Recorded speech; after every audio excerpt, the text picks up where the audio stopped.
Hello, everyone, and welcome to Misty Mountain Legends, a fairly frequent Dungeons and Dragons channel where we play Dungeons and Dragons and other things of the like.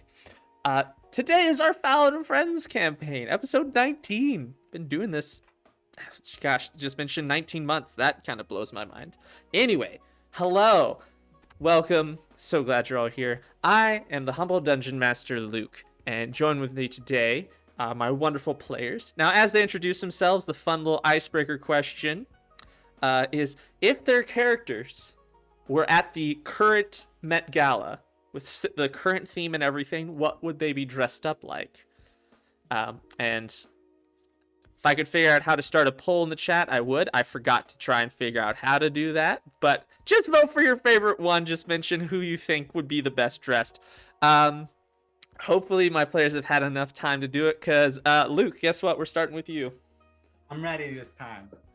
Okay, so hi, I'm Luke. I play Burganofagus, or Burgy, who is a Firbolg, a big old buffalo looking of a man. And I guess this year's theme at the Met Gala was, what was it? Gilded Glamour.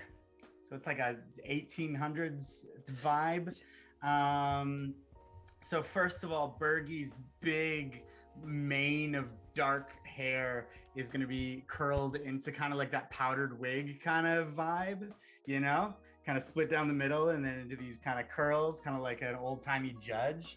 And then I'm thinking like a light tan pants, more fitted than what he would usually wear, kind of like a dress pant. And then I'm picturing like a matching petticoat that kind of goes all the way down to like the backs of his knees, but no shirt underneath the petticoat, just his brown fur pushing through. That's kind of the modern touch, I feel like.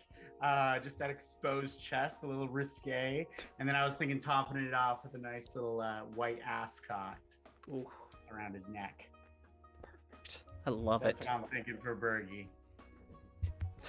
Deanna. Yeah, that's legit. Deanna, I play our Wood Elf Rogue Chaos Gremlin, Isira.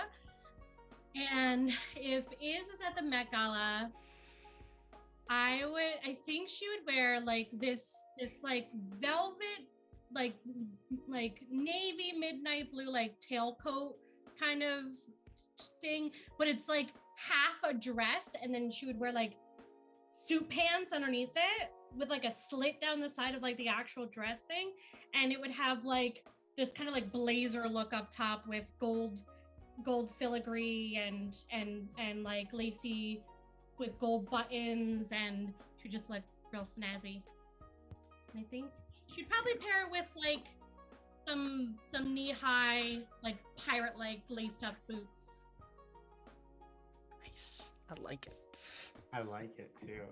I would say that Iz probably has the strongest like that era of like clothing, as because Iz wears like gloves and stuff already, and had like kind of a yeah. I like it. Well suited. I believe Anna is next. That's me.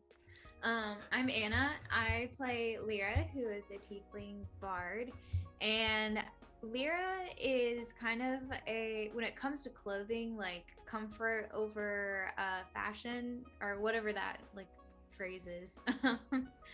And so she would wear a tailored jumpsuit, like not like a there's like Athletic wear? That thing? Athleisure. That's the word I was trying to get out. That are like jumpsuit. No, like this is like a formal jumpsuit type deal with gold kind of like embellishment along the edges of it and along the seams, and then I think she'd have a simple gold cape that's kind of sheer, so you can still like see through it just a little bit. It's almost kind of like a mist around her shoulders and down. Yeah. Very nice. I like it. All right. Oliver. Hello. I'm Oliver. I will be playing a character who does in fact have a name and does in fact have a race and class, none of which you can know yet. What this character would wear is a like silk suit with like a swallowtail, a tailcoat situation going on. Underneath, they'd have a very fine looking mesh shirt. And in the mesh would be small, like little golden stars and moon shapes. So when the light hits, it like glitters a little bit. And then they would have in their hair kind of dangling down is like kind of like a chandelier type crown situation with various different constellations and like twinkling like that. That's awesome. Very fancy. And then they would be wearing Gucci loafers because obviously. Of course. AJ. Hey, what's up? I'm AJ. I play Dolf Fitzgerald, your cool bro, halfling cleric. What Dolf would be wearing to the Met Gala if he was going? He'd be wearing a frilled shirt, frilled white shirt, cuffed up the forearms, of course. Got a like a deep what was the word that just came into deep plum vest, and on top of it he has a cloak, but at first it's a collared cloak. The collared part is like a very is pretty much black, but then when it gets to his shoulders up to where the cloak would hit probably like the middle of his forearm, it's chainmail, which is chainmail alternating between silver and gold, and then the rest of the cape is that is a very almost black cloak, and on the inside is just vines, just like some vines on the inside of the cloak. And he's not wearing shoes. He's barefoot, painted nails, of course. What color?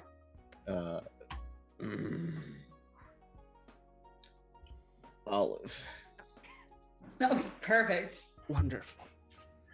Oh, marvelous. Also, hello, Misty Mountain Memes. Welcome. We've been wondering, you just missed the majority of the descriptions of the icebreaker, which was what the characters would wear to the Met Gala if they had gone this year. Heard the last bit of Dolph's, but it was very good. All of them were gorgeous, but welcome. I figured I'd go ahead and tell you what Gabo would wear to the Met Gala. Gabo would wear just like a lacy shirt, like one of those light white, very like fluff lace shirts, except the lace just keeps going, and it's just copies of that, just collars of lace and lace and lace just all down the shirt, with like very fun black pants that have a much smaller lace going down the legs, just a lot of lace. So I like it. No Lazy shoes. boy. Does Gabo also have olive painted toenails?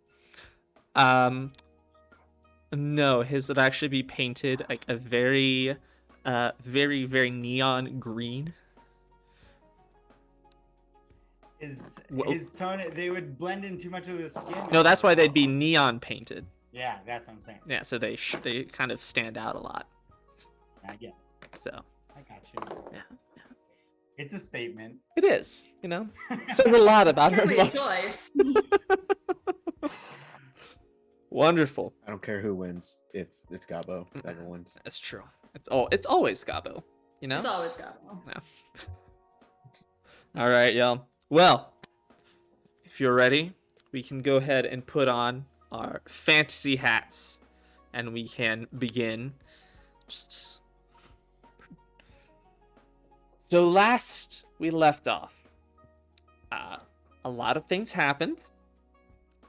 Storm was turned into a chimpanzee, lost total sentience of their body, and therefore just kind of gone, basically declared dead as far as we're concerned. And so there's a lot of chaos about that. Lord Quackers found Storm, and then Storm just disappeared off his radar because Storm was no longer there. So everyone went and found remnants of people were in a subterranean dungeon, and but Storm was nowhere to be found. Wheeler Yuta, okay, listen. Who's not muted? Ah. AJ, are you watching TikToks right now? Call it out. Wow. I muted myself and I was talking. God. Betrayed. I got a notification because I'm doing business stuff, and then Twitter was just like, "What's up? What's good?" Twitter said, "Let me be heard. Let me be heard real quick. Let me inconvenience you." Oh my gosh, so good. God. Ugh. Hate Twitter now. Didn't hate it before. All right, so what was I saying? So all that happened, and then the party went back and was reinformed that they are supposed to be taking part in a ceremony where Rune, the sword that they rescued from the thieves who took it way back when, many sessions ago, and so they are to help present Rune to the Duke's son. And it's a whole thing, and all they know is they're supposed to meet Joffrey at the castle tomorrow, or currently today, where he'll kind of tell them exactly what they need to do to be part of the ceremony. And also, the duck god, Allfather Cure, dropped by the temple to offer condolences at the loss of both Tyler and Storm. That was a very sad thing, and he was just, trying to be a good neighbor and offer his condolences. But with that, we now find the party waking up, doing their morning rituals. Which I think we've done them before, but I have forgotten what y'all's morning rituals are. So, what do y'all do as you wake up?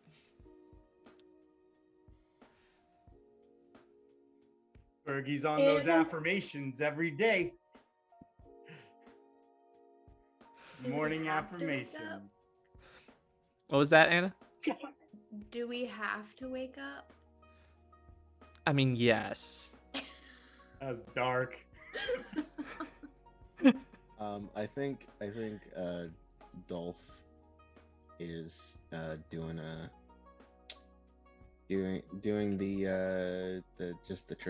the church cleanup, like preparing the church for the morning service. If people are still coming to the mornings, I don't think people are coming. Preparing it for later on in the day, because he knows that everyone is most likely going to the ceremony, and just in case if someone decides to come to the church instead of going to the ceremony, that it's at least presentable. And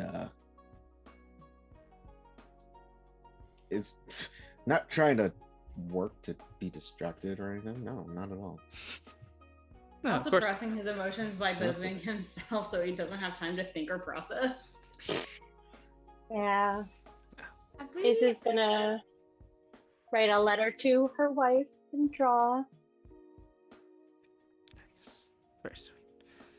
What's Lyra doing? Well, I'm wondering, have we ever established where our bread deliveries come from? Like, we always have an abundance of bread around this temple, and I don't know if we've ever established where this bread comes from. Like, do we have an in-house baker? Do we get this from, like, do we have what is our situation with the bread? Where does it come from? Is it fresh? I know the bread that Tyler would commandeer was not fresh because he stuck it in his pants. It was fresh before it went in the pants. Very fresh before it went into the pants. It was fine. Y'all get bread from the local bakeries. You've got a deal set up. There's a lot of different bakeries who specialize in different types of bread, so that's why you get various kinds. And you get fresh shipments every morning. Enough for the day. So, is that going to influence what Lyra does? No, I'm just curious. Lyra does not want to get out of bed, so she's not going to get out of bed until someone makes her. Fair enough. That's what's going to happen. Guys, I noticed that Lyra is not getting out of her bed, so I was just wondering if maybe somebody should do something. She'll hear in her mind, "Wake up! It's time to wake up! I am awake. It's a big day! Every day. You have to get ready. Day. You're not wrong, but it's time to get ready." I am ready. I somehow don't believe that. Don't make me come in there.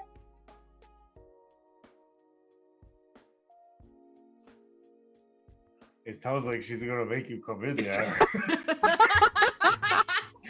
Oh, Lyra starts hearing footsteps outside of her door. if I may, I want to hear any of this. Can Lyra hide under her bed? Sure. Give me a I'm stealth check. Won't get out of bed, but Cool. she'll hide under the bed. Nah. AJ, what are you doing? I want to I'm coming down from the main area. Who's honking? I want to come down from the main area, and like into our common area. See that is an Burgy or by Lyra's door, and then be like, I need a laugh, and going to be knock knock knock, I'm coming in. Waits for a response. Lyra, did you lock your door? I feel like with the chicken god having shown up last night, I would have locked my door. I think it's just a habit that Lyra picked, like based off of the life she's led. It would just be a habit. She doesn't even think about it being a trust issue thing. So yes, the door's locked. Okay. So, and Dolf and Burgy, you all gather around the door, and the door is locked. Also, Lyra, what was your stealth check for hiding under the bed? 18. 18. Cool. Noted. So, what do y'all do? Lyra has locked herself. Gonna pick the lock. Hey, We have a rogue. This was a mistake. Also, just let the record show that my passive perception is a 21. Yeah, so... Yeah, it's Okay. gonna happen. I mean, What's your... there's really not a whole lot of places for Lyra to go. I feel like it'd be pretty obvious that she's not on the bed, she's under the bed. Yeah. Like, Also, what did you roll is? Hold on. I'll show you. Natural 20. Oh. hey. For a total of, just for kicks and giggles, what's the total? Is it sleight of hand? Sleight of right? hand, yeah. 32. Whoa! Holy shit. You basically just like take your little thieves' tools. You just kind of stick the thing in, and the door just opens like without even turning the handle. Like you just kind of just went boop, and it just door opens. She like changes the lock. Yeah. She's at it. Like, the lock. It's a new lock. Like, I can now. no longer lock my door now. Like, it's forever unlocked. It's like, You know, well, I actually could do that. I do have another lock. I'm going. The door opens. We don't immediately see Lyra on top of the bed. So I'll be like, I haven't tried this yet, and I'm going to summon my dire duck familiar. Oh boy, this is gonna be good. Okay, so you summon your dire duck. Previously, you had a duck. I had never summoned that duck. No, you never did. That's true. You never did summon your old duck. First up. I never summoned my old duck. What and does- now I have a new, better duck. What does this dire duck look like? Also, I feel like I should clarify. This is not a small creature, correct? What- Hold on. I have the stats of the duck. I feel like I should know. Somewhere. I made it. I'm pretty sure it's still a small creature. I have to look at my homebrew collection. Dire duck. It's still small beast. Is it still a small? Okay. Yeah. It's definitely large. It's definitely more on the goose size than it is the duck size. Yeah. But yes. It's definitely more beefy. Big duck. Just a duck with muscular wings. So we see this duck come out. You know what? I'm gonna have this duck look like this. Just like it came with its own hoodie. And this duck has just this yellow and orange hoodie that has a bunch of has an F. It's an F and sign F on it. Oh my gosh. And just shows up. Even though it's a yellow sweater, it's a darker duck. Probably more of like a brown duck. A brown duck with a blue bill. Nice. And yeah. So this Oh, you summoned me. What do you want? Hello, master. Cool. This dog is really beefy and fashion forward. Can you clarify if we hear the duck voices or is it just the owner of? Oh my god. Just the owner. Okay, so Yes. we don't hear this. No, this is just the I duck. mean- Shorts and duck. Luke, I am totally fine with me voicing this duck if you want me to. If I could do Schwarzenegger duck, it's fine. And whatever you want to do, you can absolutely change the voice. If you want to voice the duck, go right ahead. You can use whatever voice Because you want. I told you on your TikTok, I will fully voice my familiars if you Alright. want me to. Go right if that is what you want. I'm happy either way. All right, here we go. We'll go.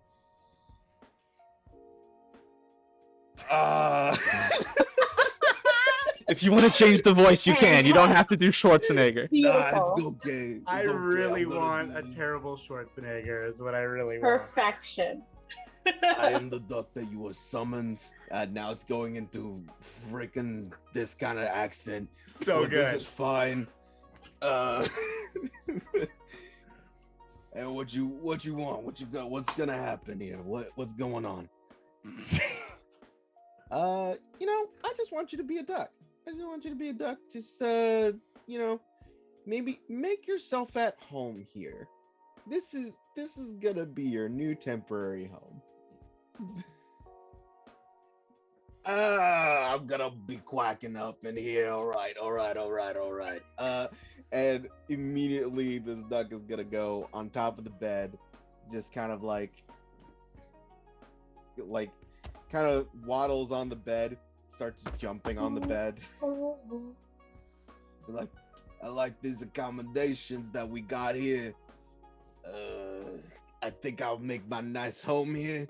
Just kind of circles and sits, and I'm just like, all right, cool. Close the door. Let's go. Got on the bed and was jumping with him because it looked fun. This duck just stole Lyra's room. And then I'm going to, assuming with my passive, I can assume. Sorry, go ahead. I was gonna ask if Lyra is just quietly doing nothing under the bed. Yeah, Lyra is doing what an old defense mechanism is: be quiet and small, and maybe they'll leave you alone. Oh no! Yeah. Well, Tyler's gone, so we need a new person to bully. Why not bully the one that's bully Tyler? With my passive, would I know she was under there? Absolutely. You definitely you can see Okay. like Lyra's just like, it's not a huge bed. Like you can literally see like just an arm, like part of an arm sticking out just a little. Is your tiefling I'm gonna like like go around to the side and like crawl under the bed next to her without her really noticing. I'll even stealth one. Lyra, what's Do I your get a passive? roll? That is a good question. The app 24. The We're app not I gonna use make does it to not this. provide passive perception, so I have to calculate it. It's 10 plus your perception. That includes if you're proficient in it. 10 plus perception? Yeah. 21. All right. You do not notice is quietly crawl next to you under the bed. You're focused Wait, on the what do you ones by the guys- door. I'm just right next to her and I just go, it's pretty dark under here. You hear is say out loud. Right next to you suddenly. I'm just gonna like slowly like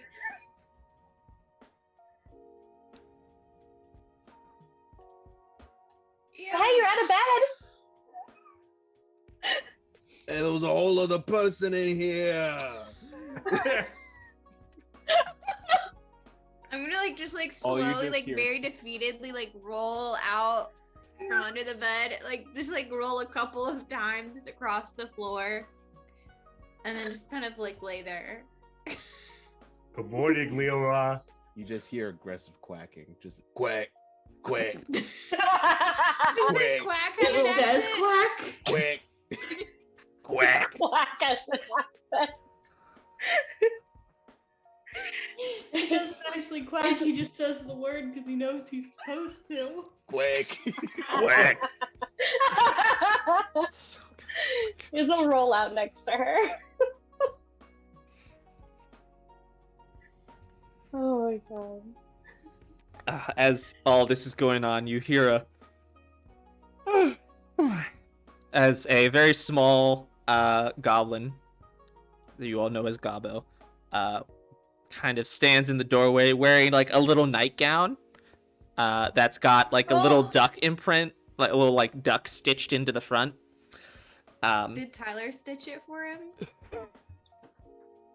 It's one of Storm's be old cute, shirts yeah. that Tyler stitched a duck in for Gabo. We can absolutely say that's the case. Sure. My So- heart. Gobbo just like, good morning. Why is everyone in Miss Lyra's room? That's Oh. a good question, Gabo. Quack. That is a very good question. I would also like to know the answer to this very good question. She didn't want to get up. Yeah, Miss Lyra was being sleepy. Oh, hi. Gobbo waves to the new duck. So, I'm Gobbo. That's how the duck waves. Just a single, it's a salute, but then it's just like it's just straight. Gobbo kind of does something similar, except kind of like doesn't do it right. Just like, Yeah, he'll get it soon enough. I love him. But I was like, yeah, that's my familiar now, Oh, I guess. what's his name? You know, I knew this was coming, and I didn't think that far ahead, even though I've been having this duck in my possession for so long. And I am totally not Nabil. Nabil? Nabil. All right, Nabil. Nah, Bill. Nah. Good one. Nah, Bill. I love it. Nah, Bill. Nah, Bill. He's So, perfect. do we have we got a whole event to go to today? Eh? We should probably. Oh no, Yeah, Cabo. your polished armor is outside your room. Make sure you put it on.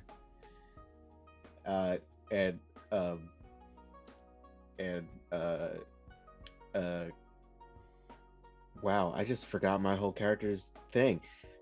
Dolf is going to create food and water, just making like a little platter of breakfast. Like there's just coffee, because it's just bean water, It's easy. and some like bread and some basic breakfast food things, and just put it in front of Lyra. It's like, you need to wake up. Everyone else had breakfast already. Lyra drinks the coffee, but that's it. Yeah, I figured. Gabo sees that Lyra did not take the food and just goes, Miss Lyra, is it okay if I have some? I just woke up. Yeah, you can have it. Okay, thank you. And he like grabs it, but then he's like, thank you. And he just kind of looks at it before being like, he was like clearly trying to figure out what to do with his hands as far as to like, thank you. But he just goes, he kind of just takes it and like taps your forehead with the plate. It's a kind of a thank you before walking out. How gently does he tap? Very gently, like he's not like very gentle, like just kind of like a little Yeah. just so yes. So what do y'all do? Lyra, you are now caffeinated. Gabo's gone off to get dressed along with some food. Yeah, I'm gonna start donning my armor to get ready to go. Are you ready for a party? I shall pull the lever in my pocket and go into Rick Coolsby mode. God, someone's gonna take that the wrong way. Rick Coolsby's ready to party. With the lever in his pocket. Yeah, is that a lever in your pocket, or are you just happy to see me? Okay. I say it every time it gets mentioned. Every time. It's so good. I don't remember who said it, but someone else stated that is how the pants activate, and it became canon, and I had no say in the matter. That would be our lovely DM, I think. I think it Pretty was sure that's- jokingly suggested that you pull a lever, and I was like, yep, that's how the pants work now. So. Canon. It's the party lever. Right, Oh, goodness. so donning my disguise pants. This guy's pants. Wonderful. As you are all getting ready, Lyra, I assume you are also starting to get ready now? Yeah. Slowly but surely. Yeah. Well, as you're all getting ready, and as you slowly file out into the main area where there's not many people who usually come to the temple this early, there's a few people coming and praying at the altar to Lord Quackers. And Lord Quackers is, in fact, out there. He is just talking with some people who have come in to pray and leave offerings and whatnot. And he's kind of giving gentle encouragements And then he turns and sees all of you as you get ready, along with Gabo, who's wearing some very shinily sparkled armor. Who looks What very are dashing. words? What are words? Words are hard. Words are hard. But he turns and sees all of you and kind of gives a gentle pardon to the folks he's talking to and comes over and says, "My friends, good morning. I hope you slept well." Yes, Mr. Duck. Just a new duck just standing right next to Dolf. Ah, Hey, how you doing? yes. Wonderful. So good to have another fowl amongst us. And Lord Quackers shifts into the form of his duck form in front of your eyes. Very strange sight as he does it. Just very, like, not Very flashy, amorphous. just very, just like, really weird looking. And they just kind of have a short conversation with just a series of quacks, which, I mean, you all understand fowl, the language of fowl now. So you all technically can talk to all ducks and geese and whatnot, as long as they're speaking out loud in quacks. Mhm. Is this true for me as well? No, not for you, Burgy. Okay. Not for you, Burgy. So you just hear quacks. Everyone else just hears yes, Gotcha. the bread, like Lord Quacker is saying, the bread is very good. You must have some. Ooh, I gotta try that. Yes. Partake as much as you like. We get enough bread every day. Ooh, don't mind if I do. Excellent. And you see them. And- They do this like they take their wings and just do that sort of guy like clasping of the wings, and then pull it in for like the back tap with the before letting go. And Lord Quacker and Lord Quackers reverts into his human form. Says, "I understand you all will be off soon. I know Joffrey is waiting for you all at the castle, yes?" Yeah, I think so. Yeah, I think so. That's my understanding of things. Where's the castle again? I believe it is towards the middle of the city. It is a bit to the west of here. If I can pull up the map that I haven't looked at in a long time. It's been a while since I've needed to, look at things on maps. Where are y'all on the map? Oh no, it's to the south. It's to the south. No, it is to the west. The west. It's by the ocean. It's by the harbor. It's kind of near-ish the harbor. Oh. I like to think that Lord Quackers is saying everything you're saying right now. Yes. It's to the west. Wait, no, it's to the south. sort of to the near-ish to the harbor. Yes. What I'm have pretty you? Sure it's like that really tall, big building that is like that we saw. Yes. If I had to guess what the castle is. It's one of those places, you know. Yes, I will simply be here. I'll hold down the temple and watch and greet those who come by. You all enjoy your time. Enjoy the festivities and the ceremony, and I'll be here when you return. Probably. Guys, I need to. At some point, we should probably talk to Joffrey. At some point, I'm telling this to Lord Quackers, of getting like a symbol for us, like a logo, so that like I can put that on my armor. We can wear it and show that we are part of the Church of Lord Quackers. That would be very good. Yeah, because I feel like if we are to attend more events like these, we need to present ourselves in that way. What sort of emblem do you have in mind? Oh, just like a dog in. No, that doesn't make any sense. Uh,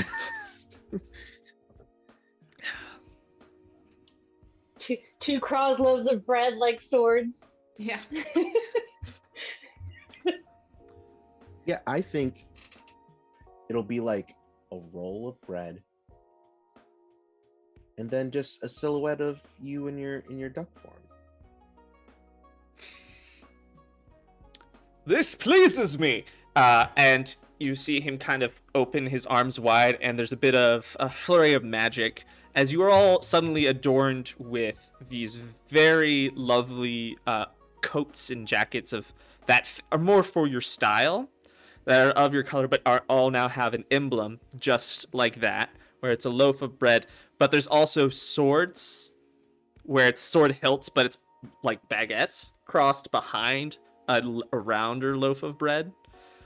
With just sort of a profile of Lord Quackers in duck form. I love that. So, Oh yeah. yes. So now you all have that as an emblem. It's a simple enough magic. Lord Quackers can do that just fine. Sweet. It's definitely on the shield. That's just the big thing on the shield. Nice. I like it. Go forth. Enjoy. I'm certain the festivities will be very enjoyable.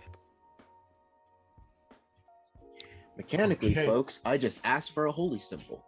God, I like it.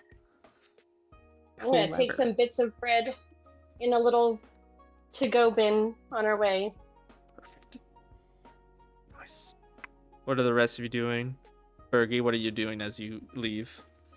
I will say to whoever's walking close to me, I don't know who that is. I'm gonna say Lyra's walking close to me. I just picked Lyra, and I'm just gonna go. I've never been to a party before. Like, what are we considering a party? Because I may never have been to a party before. Oh, well, then we're a couple of new party goers. But I was assuming that a party was like, I don't know, more than 10 people in a group, with the intention of having fun. Well, I did grow up in a circus, so I that sounds like a big party. But it was the intention of making money by making other people have fun, and necessarily like we weren't having fun, if that makes sense. That's so sad. I always a birth assumed that a circus performer would be having lots of fun, but it's sad to think of them dancing and whatnot, but like being really sad on the inside. Is that what you were like though? Did you not have fun when you were in the circus? I mean, I didn't really have any family, so. Oh my goodness! Is that why you're not in the circus anymore? Because it wasn't any fun? Yeah, sure, we'll go with that. Okay. Well, are you having fun now? No. Oh. All my friends are dying. That's what's No. happening right now. That is really upsetting. Okay. Well, maybe the party will be fun. Maybe, you know? Yeah. I mean- maybe no one will die. Yeah. Maybe. Or if they do, maybe I get to kill them. That might be better. Or maybe by now you've lowered your expectations of us living. So It's also true. You know, I don't it- really know if anyone's gonna make it till tomorrow. So why I'm not gonna be enjoy less the party hurt. while we can, right? It's not gonna be a shock, you know? Like if they die, I'm like, yeah, I saw that one coming.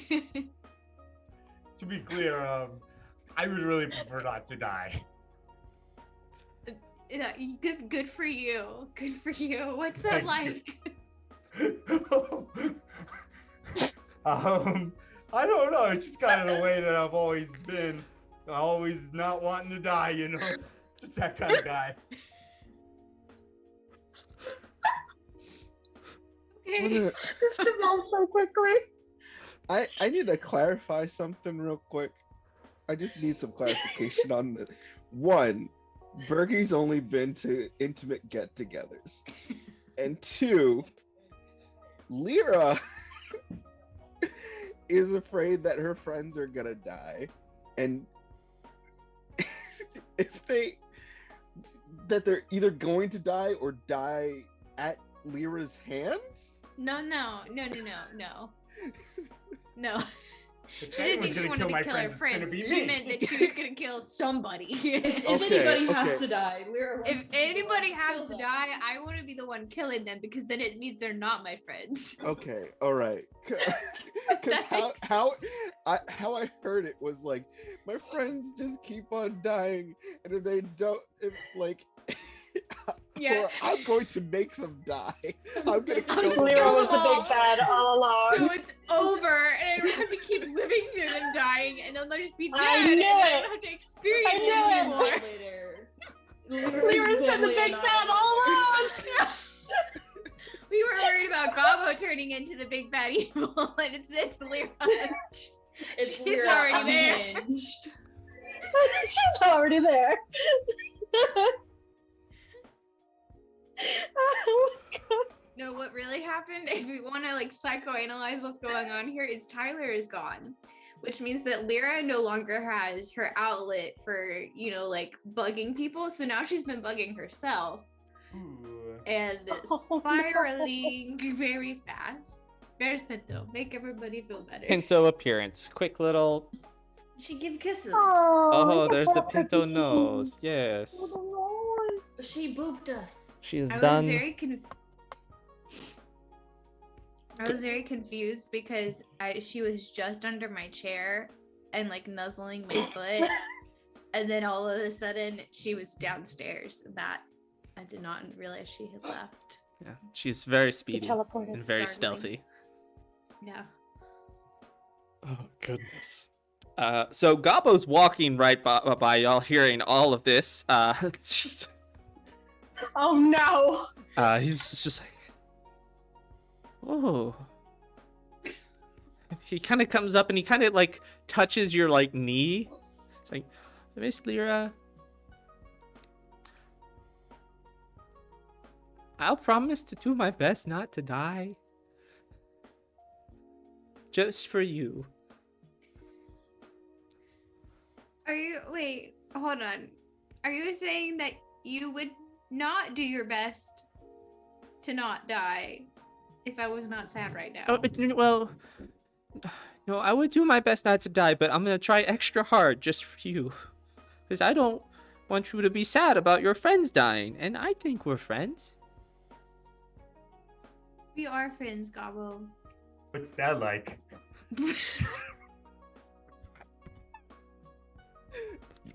You gotta stop. You gotta stop. That was so well Good timed. joke. It's a great joke, even. But I need you to stop. I'm dying over It's here. really sad, Bergie. It's really, really sad because then you feel really sad when they go away. Okay. Well, good to know. I'll consider that before I have friends. Um, I have really bad allergies, and my eyes are tearing up. Yeah, I'm sorry. It's fine. Okay. I lean over to Iz. It's like, I don't think we should leave Lyra with Burgy anymore. I thought this would be fine. I'm not really sure what's happening here, but they seem really emotional. I think we need to find a professional.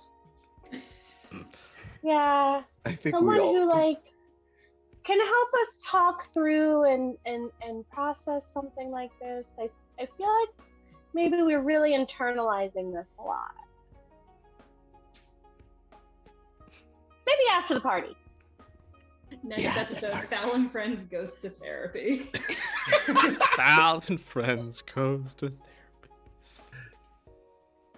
On a genuine level, my eyes are watering from allergies, and I touched them, and there was something on my fingers, and now my eyeball is burning. So Oh. Oh Do you need eye like, drops? just like this for the rest Yeah, of the maybe go episode. rinse your eye out. I'm fine. It's all good. We're good. Isira no! and She's getting Dolf, into character. She's getting really into character. Exactly. are you guys as ready to party as Lyra is? Yeah. I- Yeah. Yes. Awesome. Well, I'm really excited. I feel like we're setting this up for a great first party experience. Oh, we're going to a party, huh? My first party. I forget. Sorry, I missed it. Do I understand? No. Okay. Yeah. You know. Hey, looks like that Quack. beefy duck is pretty stoked too. Quack. An enthusiastic beefy duck. Okay. Oh my gosh. Well, y'all continue conversation as you make your way through the city, and the town's pretty busy as a few people are heading towards the castle. A lot of people are kind of gathering outside as this is a bit more of a prestigious event. Not your average townsperson is going to be able to make it in, but you all see the castle as you round the bend, and the castle itself is quite large. It's decorated in a very sort of Art Deco style, with intricate designs that end with very harsh edges. The stone is a combination of like this very marble white to kind of rose marble color. So it reflects off the sun, looking very bright, but also very welcoming. Doesn't appear to be like overly sort of powerful in nature. It has the sort of the level of people can come and seek the help of the Duke. But also, obviously, the Duke has great wealth and great power. But people are not afraid to go to the castle at any point in their times of need. You can see a variety of obviously very wealthy individuals walking into the castle as you all pass through the gates that kind of sanction the castle off from the rest of the city, kind of going into the outer courtyard. And leading up to the front doors of the castle are some bright blue ornate rugs that lead from the front gate to the front door. And they just kind of continue up the steps. Not very many steps, only like 5 steps leading up. And they continue in. There's just this very beautiful, beautiful blue. Above every door you can see is a royal crest that you've seen around the city, worn by the guards and various nobles alike. It's a bird-like creature with a very long, thin beak that curves downward.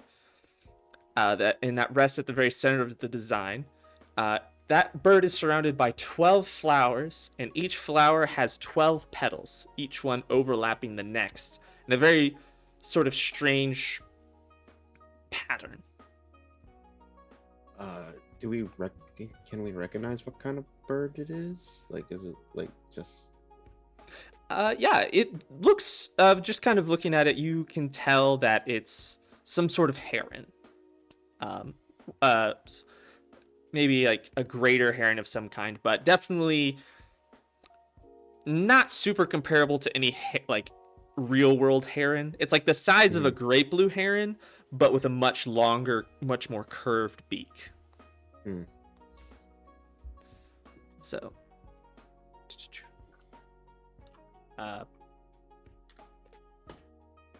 inside, as you walk in, you walk down the main hall back to the throne room. And in the hall, you see a lot of folk who you've seen before, having a couple of, had some interaction with some wealthier folk of the city. And you see Joffrey, who is kind of waiting, kind of beside the wall, holding a very beautifully ornate box that has the length of a sword, and you assume holding rune.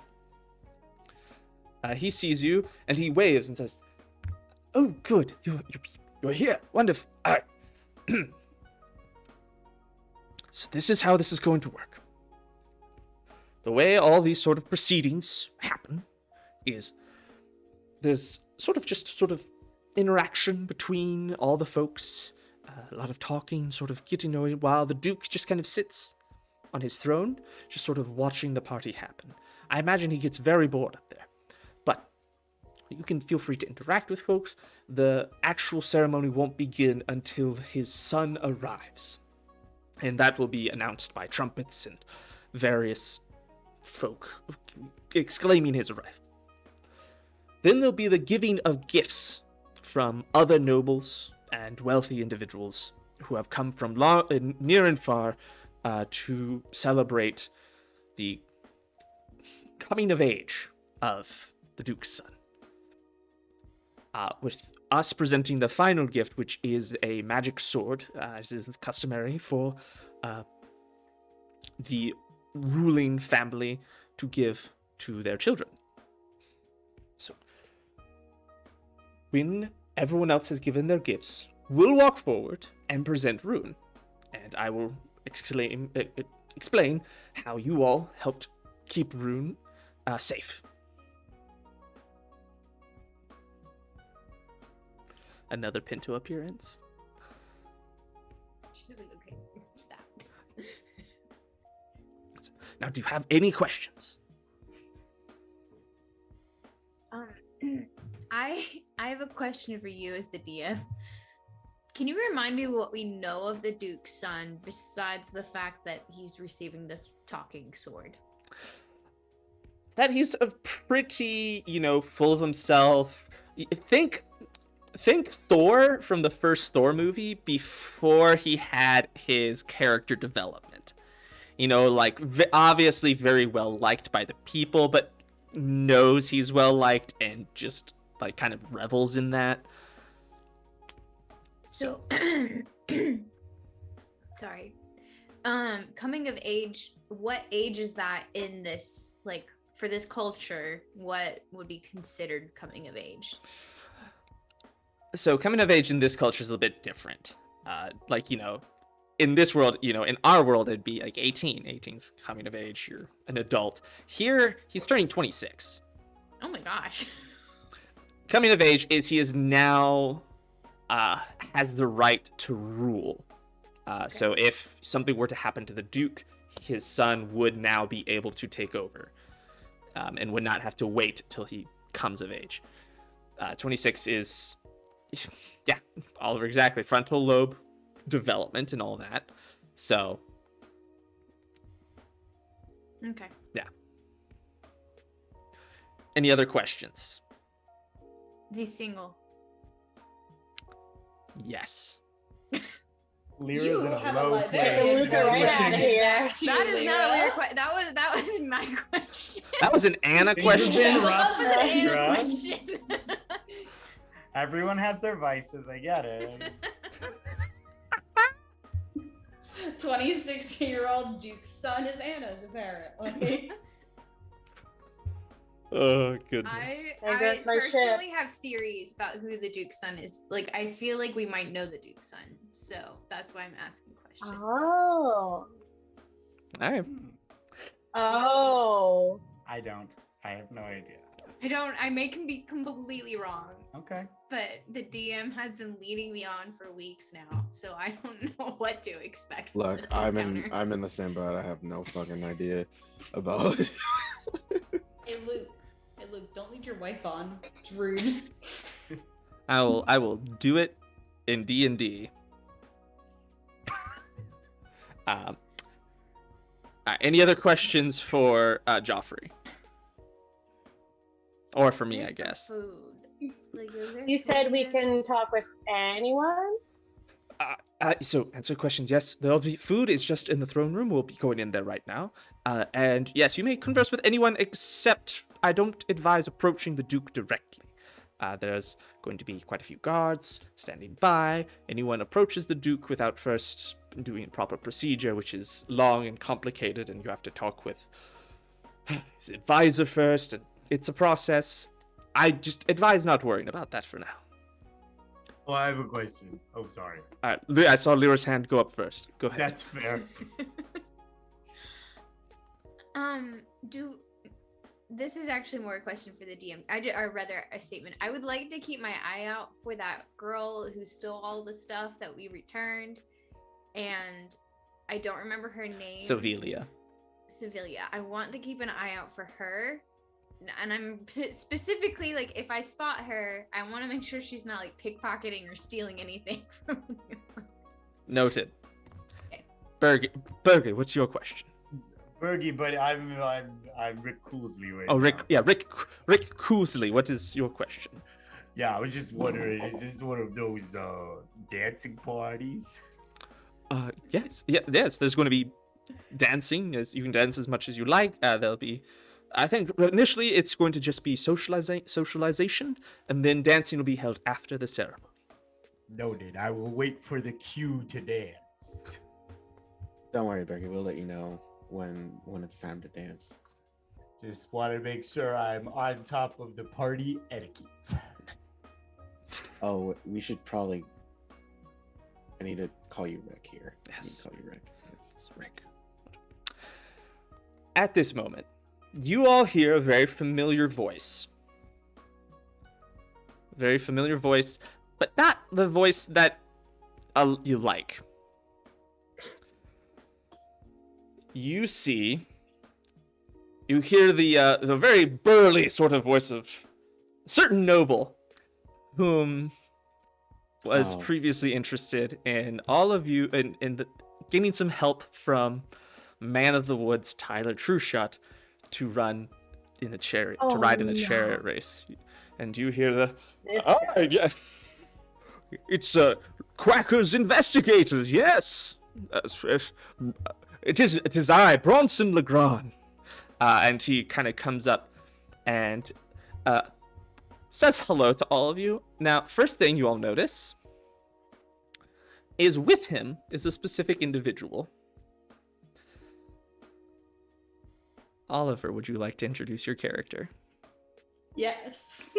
Bronson. I'm currently standing with Bronson, yes. My character's name. Luke, do you wanna I'm about to pull us over. Go ahead and Alright. begin introducing as you wish. Yes. My character's name is Alais Luxina. They use he, they pronouns. They are Eladrin with a touch more Fae flavor than Rolls is written. More flavor, not mechanic. They are the most attractive character I've ever made. They have dark navy skin. Their freckles are glowing pins of light that form constellations. They have constellation tattoos going across their face. They do not wear a shirt ever. What they do wear instead is a kind of sheer mesh waistcoat situation. But they do have very fancy armor that they would wear elsewhere. They have long white hair braided with different trinkets from their travels on the sea, because Elias is from the Fae and immediately decided he wanted to own a boat when he came to the Isira. When? And he has been sailing about collecting adventures and deeds to observatories across the land of Tel, and received word from Bronson Legrand inviting him to this event in exchange for another deed to an observatory, and Bronson acquiring a mystical ring that Alais had his hands on from the Feywild. What race, sorry, did you say Alais is? Eladrin, which is kind of a Fey-flavored elf, is best way to describe it. Yeah. If y'all look on Roll20, there's a picture pulled up. Yes. I'm gonna put the artist socials in the chat in just a second. Just for audience and other player knowledge, Eladrines are typically flavored based off of the seasons to have different personalities and stuff. Alais is old, so he's kind of got control over his personality and emotions for the most part. So he never really changes his appearance outside of the color of his eyes to represent the different seasons.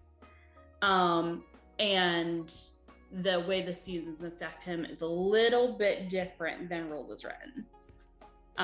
But you'll see how that comes up if and when he changes seasons. But he's currently presented as his version of winter. So cool. He's a fancy boy. A fancy Very high lad. charisma score that I don't have. So that individual is right next to Bronson. But Bronson is currently engaging us. Oh, yes, now. And where's Tyler at? I was looking for. Yes. Sorry, I tried to say this before, but you were in your moment. Lyra, as soon as Bronson walked up, would have backed away from the group and found a corner or something to polymorph into Tyler. Okay, give me a stealth check. It's gonna be easy as far as Bronson's concerned. Okay, yeah, I think it's dirty 20. Okay, yeah. You back up and you polymorph into Tyler. Yeah. I wouldn't have done it where I would have gone and found a closet or something Perfect. and then walked back and Gotcha. sauntered up as Tyler. All right. So as you're doing that, Bronson's like, "Oh, where's Tyler at? I've been trying to contact him. I've heard nothing. So far the temple is said no. He's never been at the temple. What is he gone off to?" And then I walk up. yeah. "Oh, there you are, Tyler. Ah, yes. I've been looking for you, my boy." Bronson, my man. Bronson. It's good to see you, my boy. Now, much to discuss, but first, let me introduce you to my guest at this event. This is Alais. Alais will step forward and just dismiss Bronson. Oh, yes, of course. And he kind of backs up to let you introduce yourself. It's a pleasure to meet all of you. Tyler, I've heard much of you. Oh, good I'm sure things. all of you, Bronson. Oh, yeah. We've talked about this. You can't appear too desperate in front of those you wish to conduct business. My name's Elias, and you might be, and he'll gesture to all but Tyler, aka Lyra. I'm Rick Coolsley. Rick Coolsley, what an interesting name. Where might you be from, Rick Coolsley? It's not that interesting. You should meet this one. And I point over to Dolf. Take a point of inspiration. That was good. I like that. I'm Dolf Fitzgerald. Fitzgerald. No, I think my father stole a Fitzgerald's name once before. He gave it back, of course, but interesting. And you looks at Iz. Hi, I'm Iz. Iz. Just Short, Iz. Sweet. I like that. Oh, me too, thanks. I lean over to Dolph and I just whisper, "But this one makes me nervous because they're way too perceptive. They're making me uncomfortable." It's Do I okay. hear that? I have an 18 passive. I can roll something. I mean, give me Probably stealth for sneaking. yeah I stealth. had the intent of it not being heard. Yeah, stealth, but yeah, just give me a stealth check. 25. Okay, yes. So, Alais, you do not hear it. Everyone is so good at stealth except for me. Gabo just looks up at you. Alais says, "Hi, I'm Gabo."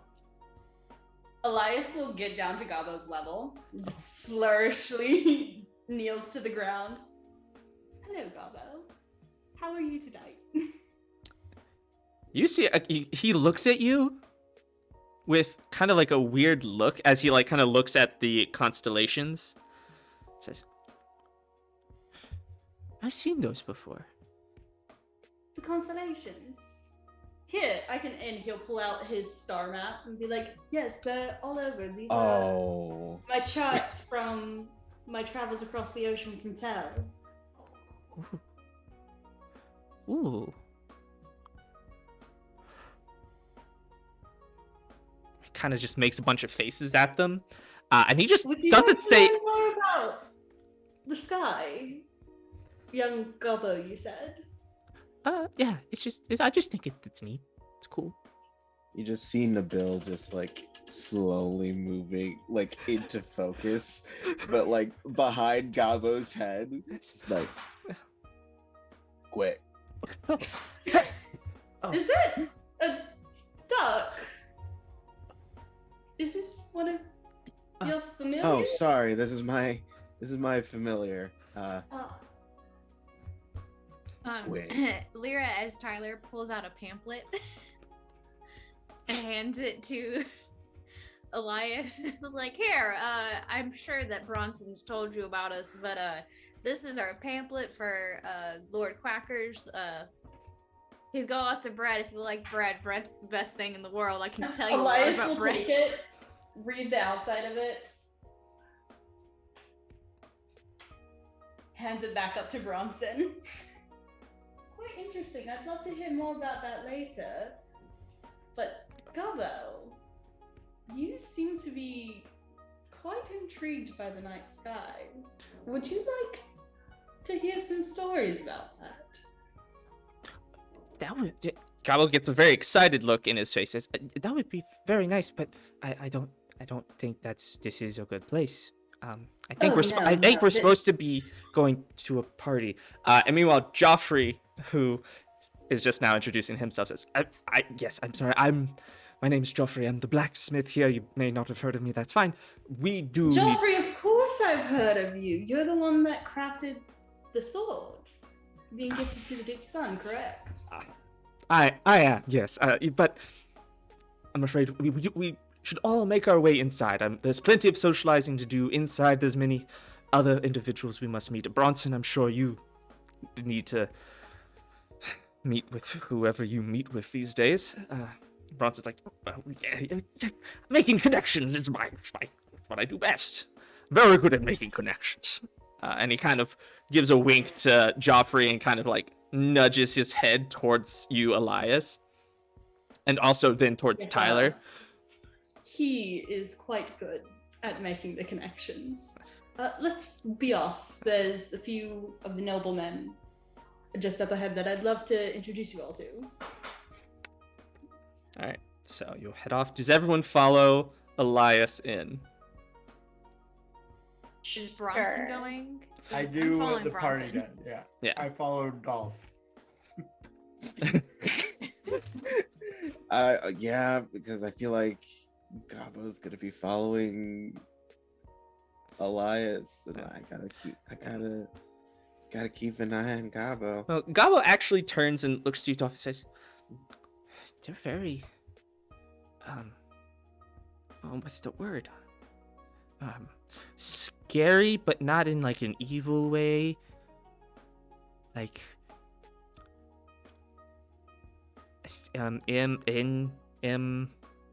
intimidating. Mystical, I believe is the word you might be looking for there, Gabo. What was the word? Intimidating. Intimidating? Yeah. Oh, I said that. Yeah. That resonates with me too. Intimidating. That's really resonating with me also. Lyra, Gabo knows it's you, but it's definitely see a little bit of sadness in his eyes looking at Tyler's form. I'm sorry for the trauma. But he's like, yes, Mr. Tyler, sir. And you can see he kind of grips the sharpened stick that he has on his back. Kind of grabs the bottom of it. Yeah. And Joffrey's like, oh, let's be off. And he kind of ushers for all of you to go in. And Gabo sticks, is kind of following Alais, but sticks pretty close to Lyra in Tyler form. Mm. Cool. So yeah, let's go. All right. Now for more descriptions. Upon entering the throne room, you can see just a ton of these beautiful flower arrangements that stick out amongst decorative struts and supporting intricate metalwork that all seem to float above your head. Many vines and different plant life seem to be growing out of the walls. It's very, very natural looking amongst these intense stonework. At the end of the throne room, sitting about 10 feet above the floor you stand on, going up some steps, is the throne of the Duke himself. And the Duke, Lord Sarsin, as you all have learned the name, sits with this elegantly crafted cloak made from fine silk and wool, colored to match the pastel blue, green, and yellows of the flowers that cover the walls of the room. Next to him stands a 4-foot-tall heron with a long, thin, curved beak, wearing sort of a necklace made from flowers.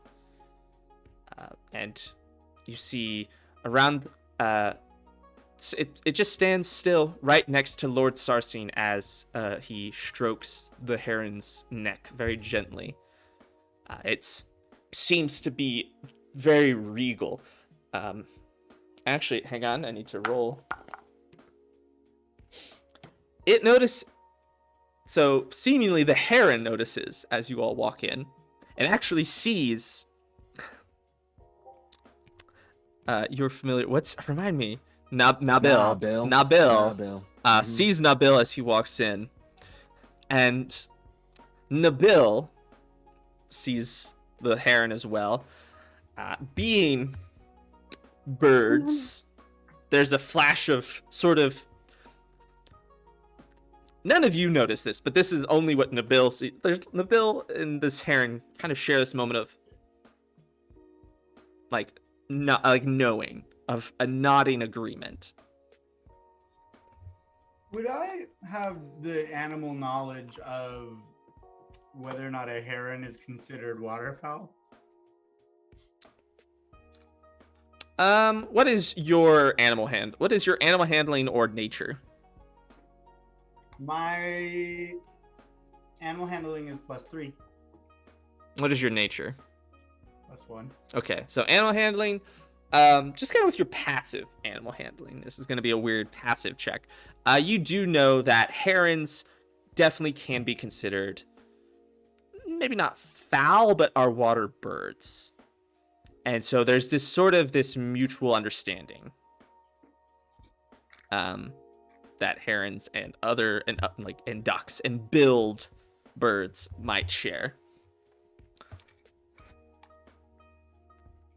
Entering in, the room is filled with very well-dressed people, most wearing clothes that just by looking at them, you know would drain the funds of the temple immediately. Just one bit of this clothing.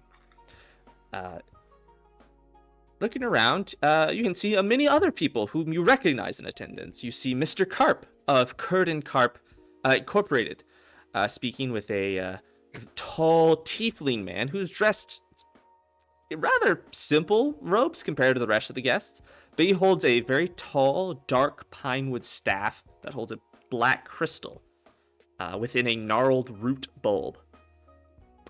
And he looks vaguely familiar to Dolf, Lyra, and Iz. And Gabo. I'm still looking at that bird. Wait, a tall tiefling man? Mm-hmm. It's like you don't think you've seen him before, but he looks familiar. I roll Can perception. I roll? Yeah, can I roll like history or something? Yeah, what would I roll for that? Roll insight. It's gonna be. Ooh, I'm good at that. Yeah. Okay. Dirty 20. Right, nice. Also, dirty 20. Ooh. Is are you also Natural rolling? 18 plus... Yes. I can't do math though. Natural 18 plus 7. Oh, okay, Five. so That's Me. 25. 5?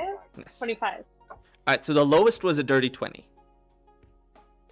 Gosh. Yeah, and if we get sponsored by Geeky Clean, we'll have clean 20. Ah. Ouch. I took psychic damage. So, with all of you, you're kind of just like focusing on trying to like find why you find him familiar. You could tell he looks. There's a lot of facial features that look very similar to a tiefling you've met before. One who might have stolen a lot of goods and a lot of magical items. Whom, Daddy.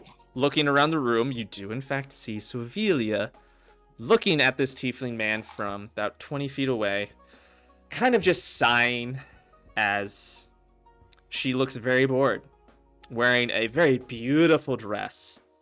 And she's just holding a glass of wine and just kind of looks bored of the whole thing.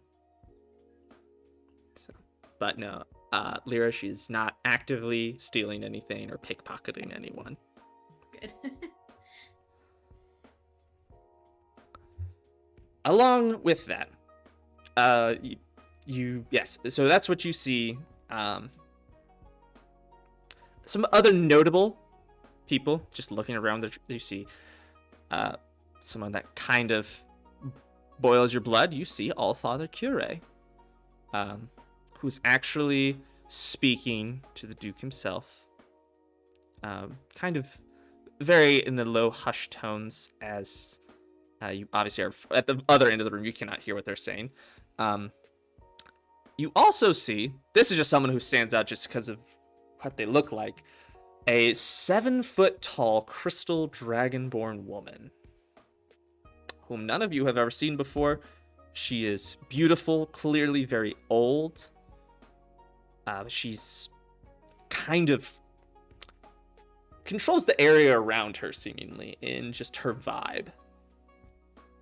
So those are the people that stand out to you. She's talking with Father Keurig? No. She's talking with some other people that you don't know. Yes, I did fully call him a coffee application.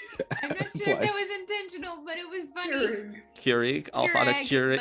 Keurig. That's what we're calling him from now on. Pure egg. I'm just every Allfather Newegg. Gets our blood boiling and also Just our coffee, apparently. anything that has the word egg at the end of it. Oh, goodness. All right, so yeah, what do y'all do? Man, I fully want to talk to this Dragonborn now. Does Dolph do that? Oh man, that's just my inappropriate brain. So just Self call out there, AJ. Look, Horny jail immediately. I live there. It's like the grandma video all over again. How does one really know what their character's type is, you know? Well, my characters are self. A lot of introspection. So, What was that? What was that? So anyway, Where are we supposed to stay? Whatever. What are y'all doing? That's what Never- we're figuring out now. Well, Lyra. I'll go over as- and Oh, go ahead. Lyra as Tyler will like stick very closely to Bronson. And I'm not gonna like overdo it because I don't want him to get suspicious, but I'm definitely like just kind of waiting for him to like tell me what I gotta do for this. Yes. Oh, so, Tyler, I have good news. I have a chariot that is ready and prepared. It is fitted with everything you will need. I believe you said Storm, the centaur, will be pulling the chariot? Yeah, about that. So Storm may or may not have deceased, left this mortal plane, found rest in the great beyond. And when I say may or may not, I'm gonna go with may over the may not there. I think we're leaning closer to the like dead side of dead rather than the not so dead side of dead. Storm is not available anymore. I am so sorry to hear about that. That is just I am too. I am too. Well, I have plenty of other fast horses that certainly would be as fast, if not faster, than Storm. Rest in peace. Or respect.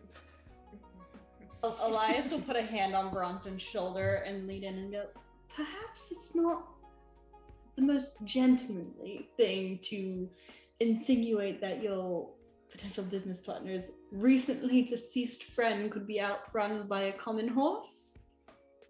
Yes. Just a thought. Of course. Yes, it is. Of course. Forgive me. But either way. I like this. He's got good points. He's got good points, Bronson. You listen. Okay. Tyler, are you feeling alright? If you would like to take a walk away from Bronson, I know he can be a bit much. No, this is how I always am. You gotta get used to it. I'm just always like this. Interesting. I just accept the way I am. I'm a very confident, very self-important person. I believe in myself very strongly. I'm the best archer, woodsman. Can I roll man of the either woods there ever insight was. or arcana to figure out if this is obviously a disguise situation? The problem Isn't that is boring? if you can give me a solid reason why your character would possibly think that someone has the way that Bronson has described Tyler to him is very full of himself and egotistical, and any man that's actually that way would never say the words, I'm confident in myself. I don't know. I feel Except- like Tyler's a special Tyler, case. what? Except feel- Tyler, I think, has literally said those words. Yeah, but Elias wouldn't know that. I True. feel like this is a pretty spot-on impersonation. Yeah. It's uncanny, actually. I'm gonna say you would have. It's okay. I would say, given Bronson's description, you would have no reason to think that this is a disguised in person. But good try. Cool. All right, so y'all have conversation. What do the rest of you do? What are you doing? Watching this happen with Bronson and Tyler and him being distracted, I'd like to inch my way closer to Sevelia, and on my way, I want to pickpocket Bronson. Pickpocket who? Bronson. Oh. Go ahead and give me a sleight of hand check. Can they get advantage because Bronson is distracted by Oh, Elias' absolutely. activity? Absolutely. Good. I don't think Iz needs advantage, but you know. You know, you never know. Not ones exist. Can I'll I take roll it. to see if I know One of this those is was a nat happening? one. Lyra, yes, you can. What was your with advantage? It was a 23. Okay. Yeah. And thank you for advantage because the first one was a nat 1. You find 100 gold pieces just in his pocket. Just carries that around? He's just- Oh, what? It's Bronson. Of Yeah. course he does. So, Lyra, what did you get on your perception? Perception 15, but still not good enough. Yeah, no. Don't notice. All right, so you're making your way over to Sevilla. Dolf, what are you doing?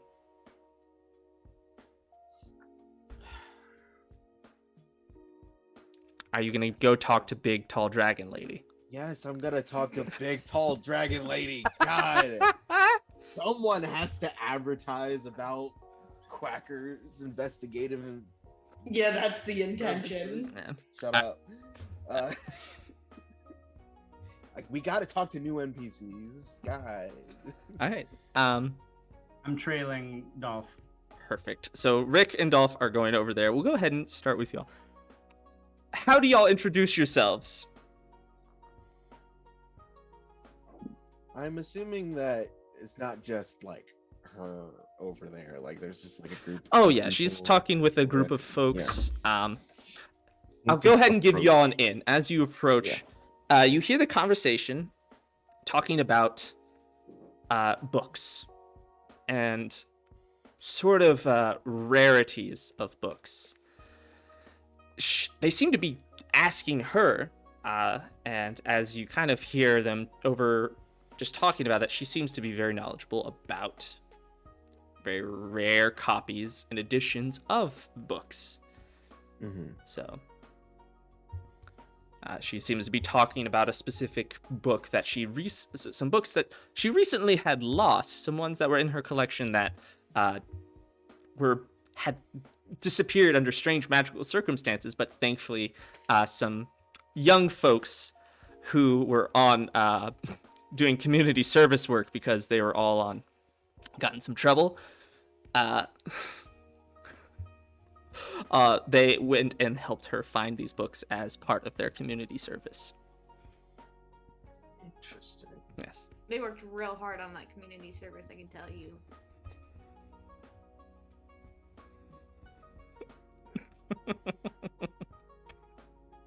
Wait a minute. Is this a reference or some sort? Shocking. It might be a reference to a one-shot that was on our podcast. God, I'm so behind. I'm still in the questions one. Anyway. Huh. Oh, so sorry to interrupt. I was going to offer my services with Quacker's investigative. What do we call ourselves? Quacker's investigative. Quacker's changes every investigative time. services. I Yeah, believe I saw Quacker's it on the forms. Yeah, Quacker's investigative services, but it seems like you had everything under control. She turns and sees you and Rick Coolsley. Says, "Oh yes, I just was. Those poor children managed just fine. Certainly a bit troubling at first, as whatever took them was a bit more than I believe any of us bargained for. But now, who might you be, and what is Quacker's investigative services?" Oh, sorry. My name is Dolf Fitzgerald of Lord Quacker's Church, and hand a pamphlet. She bends down as she's 7 feet tall compared to how tall is Dolph again? I stand on. I get up on top of Nabil to help me out. So how between you and Nabil, how tall is that? I think we meet in the middle. You know, like I'm about like what 3.5 feet tall. All right, so about 4.5 feet then. Yeah, you know, roughly. Nabil supports me. You know, perfect. Just like a little lift, and then hands it, and then. She takes it and kind of opens it, and she does take time to genuinely read it. She says, "How fascinating. I have not heard of Lord Quackers. I will certainly. Where is this temple located? Oh, we're just on the place that we are. I think it is north, based on our. We're like on that church street, right? Church Street.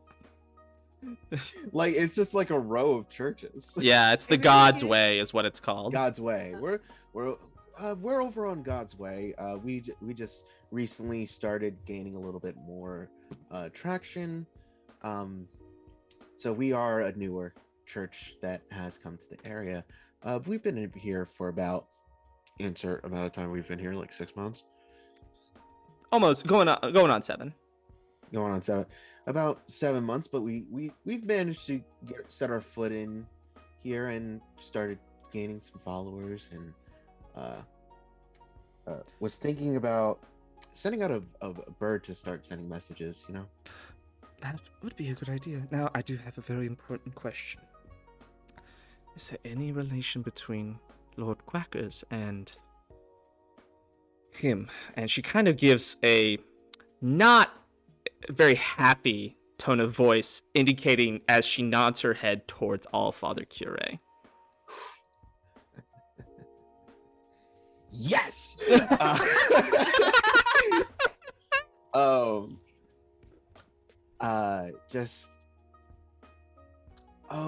We are acquainted, but not in the friendly way. I can relate to that very much. And who is your associate here? And she looks at you, Rick. I'm Rick Coolsley. Nice to meet you. And I go to shake the hand, but then I realize that Rick Coolsley's hand might feel different than Burgy's hand, so I kind of just give a little salute. Just like It's like going in and And I say, what's your name, miss? she initially was reaching her hand out so you could kiss it, and then in reaction to you, and then you do that, and she kind of gives you a strange look. She says, "My name is Lady Ithalia Mortal." Ithalia? Ithalia Mortal. Nope. We lost And Luke's just got. him. He said goodbye. That's it. He says, I got the name, I gotta go. That's my cue to get out of here. You know, the old get name and go. Oh my gosh. oh, Nabil totally does the whole Perfect. but it's like Dolf just is like, well, any friend who has some unsettling vibes with the All-Father over there is a friend of mine. Good. I had a bit of a rough run with him. Mhm. We are acquaintances as well. I believe I'll get along with Lord Quackers much better if Lord Quackers is associated with fine individuals such as yourself.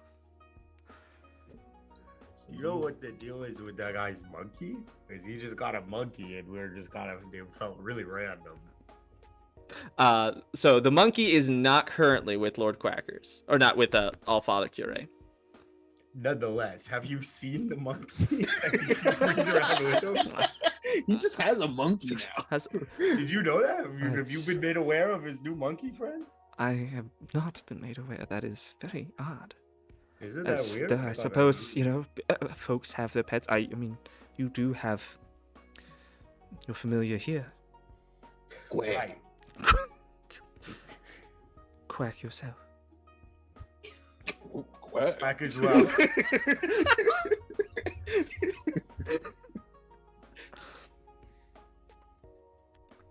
What? I actually can. I'm pretty good at talking to animals. Like when I quack, he can understand me. It's pretty cool. That is fascinating. Yeah, I can't understand him though. All right. Now we're going to move over to who is going to meet up with Sovelia. You guys were worried about me flirting with her? What was that? You are making your way towards Sovelia. Are you trying to do it stealthily, or are you just kind of nonchalant? I don't want to go all the way up to her. I like nonchalantly want to make my way within like give or take like 30 feet. All right. Are you stealthing? Sure. No, I'm not going to actually. Okay. So as you're going up, just kind of looking at her, she's looking around. She's clearly trying to eye everyone. She's appears to be on alert. And as she's looking around, she does in fact see you. She sees you, and she actually smiles a little bit. She just gives a very small smile and just gives a very gentle wave. I'm going to reach out to I can make a mental connection with her, right? Just her. Yes. Okay. And I'm going to kind of like speak into her mind and say, "Oh, hey, long time no see." I don't think she can respond back mentally, but she does just kind of smiles and nods and just shrugs a little bit before taking another sip of her wine. May I join you? She kind of steps to the side and motions. I'll walk up and sit down with her. Good to see you again. It's been a while. Yeah, it's a couple of owl bears and you disappeared and here we are. Well, I do hope you can understand why I really couldn't let you bring me back in chains. That would look a bit bad. And that would be problematic. It would get really boring. Prison's not a good... Jail sounds really boring. I just didn't want to go there. And so I'm sure you could understand. Oh yeah, no one really wants to face the consequences of their own actions. That just would be ridiculous. Especially people of our caliber. Mm-hmm. So, anyways, but speaking of which, we have recovered all of the items and returned them, so I guess all is well.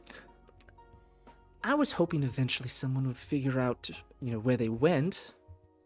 It just happened a lot faster. You all are very good at finding things. I'm sure my father would make great use of you and hire you for various jobs if you'd like. Your father? Yes, the advisor to the Duke himself. And she nods to the Tiefling man who is talking to, who did I say he's talking to? Oh, Mr. Carp of Curd and Carp. That is my father, Elisic Gratia. He is the head advisor to the Duke. And he likes your hobby? Oh, he has no idea. I don't believe he'd believe anyone if anyone told him. I assume you all didn't have any luck convincing people that it was me who stole things, correct?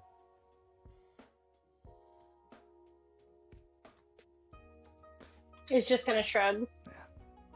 Well, either way, if you do attempt, not many people will believe you. I have very good alibis, but either way, no hard feelings, of course. I mean, you all did a great job, and I'm sure I'll eventually take more things, and you can figure out who did it if perhaps it wasn't me. I don't know. Maybe I won't steal anything. Maybe I'll just go out adventuring. I'll do what you all do and go out and solve other people's problems. That seems to be full of excitement. I mean, you all fought some owl It does bears. seem That like- was something else. That was fun, and it does seem like you need a new hobby. It does. I may try and do that. I know there's a guild not a few cities over, so I may try my luck there. But anyways, please enjoy the party. I believe things will be starting soon. And as all of you have been interacting and socializing, some of y'all with Bronson, with the Lady Athalia Mortal, and Sevilla, there's suddenly the sound of trumpets. And the room goes quiet. And that is where we're going to be taking a 10-minute break. We'll be back shortly, just so you know, people can get some water, like myself. I'm getting quite parched. And when we come back, we'll begin the ceremony along with some other things I'm excited about. Dancing? No, not dancing yet. Well, I mean, we'll get there. We'll get there. Don't worry. I was gonna say Burgy might like for a second start dancing when he hears the trumpets, and then like look around and realize, nah, never mind. Just like I put a hand on your knees, like. No, Burgy glances I- over at Elias and he just very subtly goes, Yeah. I don't know if Burgy is. I don't think Burgy's close enough to see Elias. They're on opposite. Like they're in other sections of the room. But I got Dolph's hand. Yeah. But yes, with that, we'll be right back. 10-ish minutes. Gonna get some water, use the bathroom, all that fun stuff. We'll see y'all shortly.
We have returned.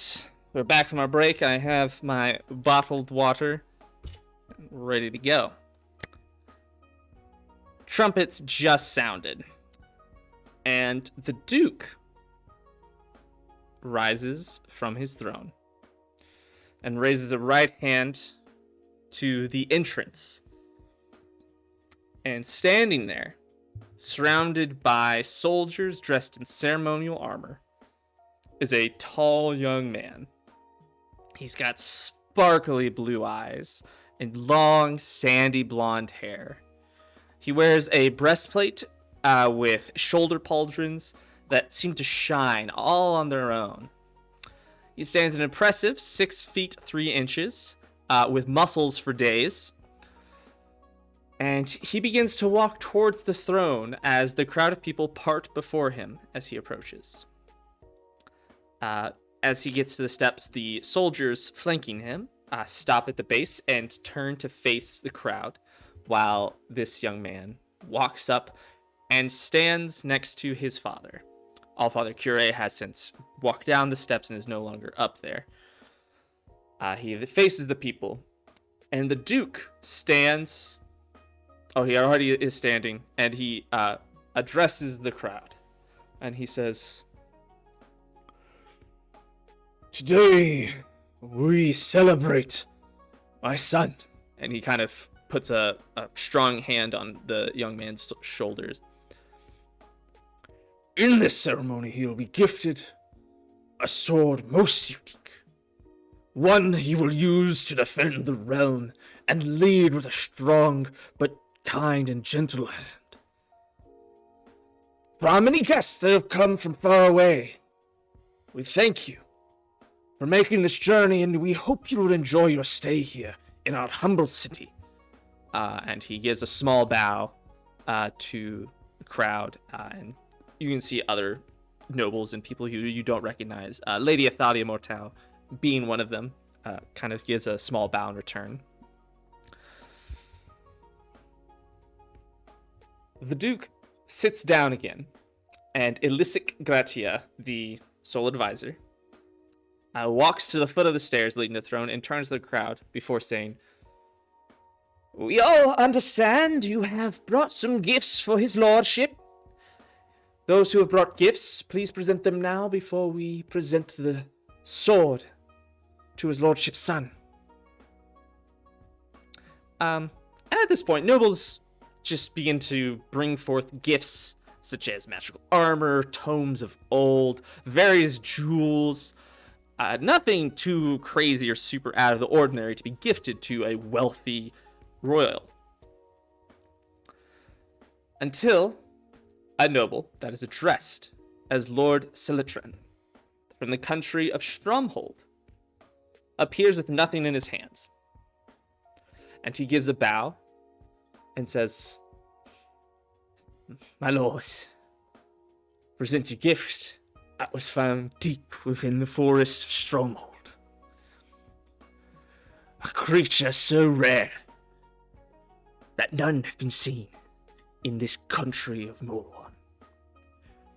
It is only by some miracle that we found it, and we captured it, and thought it befitting to be gifted to one such as yourself." And he bows and says, "Bring it in." And the door's entrance opens up again. And some guards bring in a small cage, or like a 6-foot cage. Inside is a small to medium-sized creature that has the appearance of a cheetah. A cheetah You? with Oh, you're. with pronghorn antelope antlers. And instead of front legs, instead has large bat wings that connect down its sides. A creature none of you have ever seen, including you, Elias. None of you know what this is. None of you have ever seen this before. Lord Silitran says, "I present to you real life Sirkin. And the guards continue to bring it forward.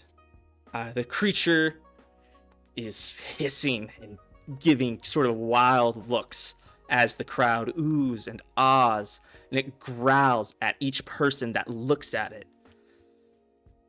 And those of you who are close to where it's being pulled forward can see, and it looks around and kind of hisses, and the fur on its back is upright.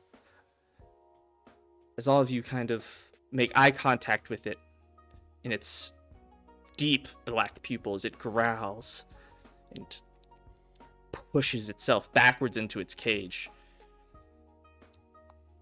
The soldiers take the cage from the guards that presented it. And the Duke's son kind of approaches. He begins to walk down the steps and he says, "This is a fascinating creature. I've heard tales of Sirkin's existences, but I never thought I would see one in person." Can we roll like a history check to see what we know about Sirkins? You can give a history check to whether or not you even know the name Sirkin. Like, know of, like, that creature. I'll do that. I'll do that. Oh, wait. Yeah, you're all are welcome to do that. From the Feywild? You don't know. And you can give a history check. I got a 18. 18, all right. 14. 14, all right. If only I didn't have a -2 to my intelligence modifier, I may have gotten higher. I got a dirty 20 for history. All right. All right. Anna, do you roll?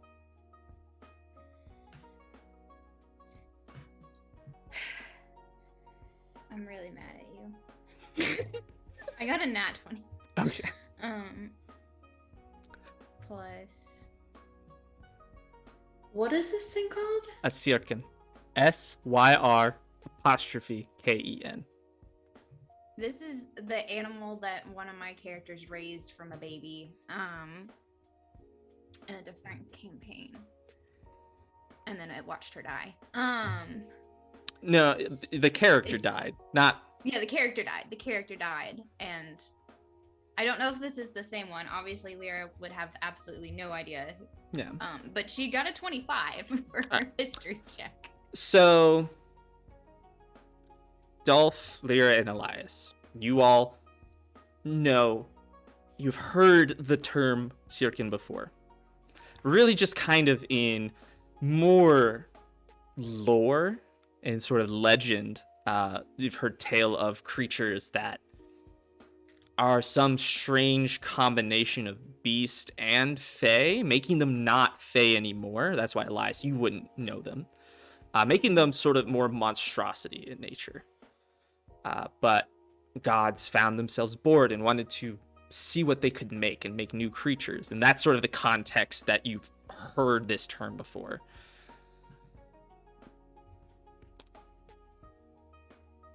But none of you have ever really thought that they're real.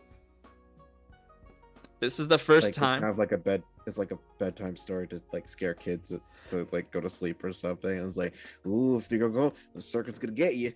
Not even really that. It's more of like, epic tales, like sort of like fantasy stories that would be told to children, and not in like a scary sense, but in like just a beasts unlike anything you've ever seen before kind of thing.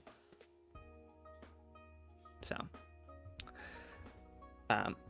but as that's presented, the Duke's son kind of approaches, and the Sirkin hisses and growls at him as he approaches, and he kind of stops before getting too close, kind of obviously seeing the hostility. He says, "I hope you've treated it well."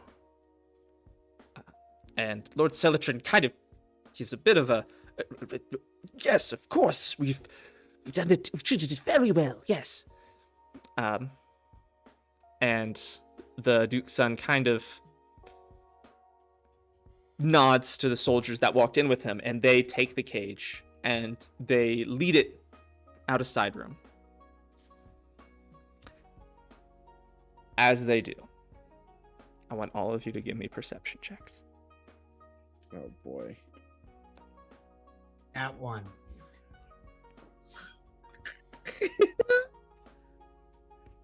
30. 30? 25. 27. 25. Ooh, we are. Hey yo, Rick Kuzley. 7. Hey. All right. Single digits. So is Lyra and Elias. Oh, and let's see what Gabo gets. This seems familiar. Like, Oh. remember last time we all had to make perception checks one time, and I was the only one that didn't see the whatever goblin or kobold things that were setting the circus on fire?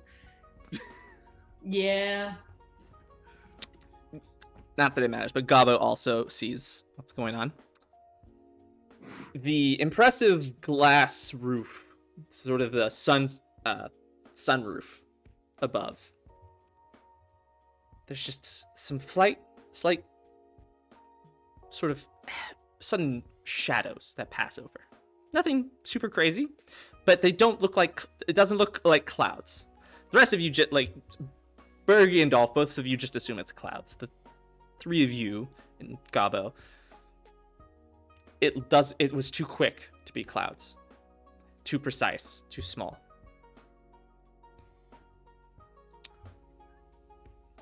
Where were the clouds? Above.